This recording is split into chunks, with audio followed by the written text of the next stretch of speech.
A House committee finds numerous grounds for impeachment against the Vice President. Let's take a look at the report. Tama na! Sobra na! Itong mga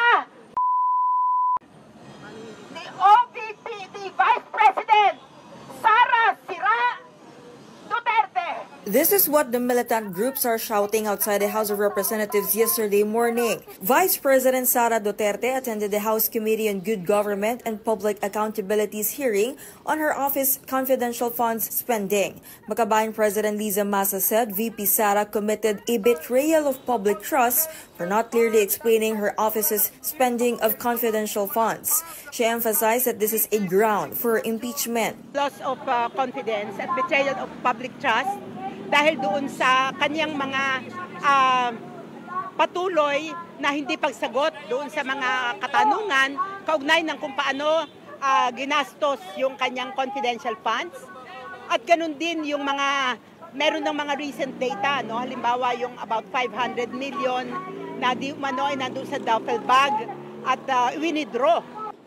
Makabayan lawmakers are planning to file an impeachment complaint before the end of the month. Constitutional expert and former Integrated Bar of the Philippines President Attorney Domingo Cayosa confirms that betrayal of public trust is a ground to impeach the Vice President. The Constitution also states some grounds, possible grounds for impeachment.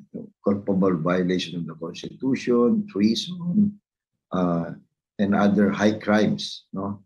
So, but historically also, Congress may find some other offenses or crimes or infractions that may be, to their mind, as elected representatives of the people, enough basis to file an impeachment complaint. So, sila, nasa kanila, wala namang exact enumeration, hindi naman exclusive yun. So, if they find it serious enough, they may do so.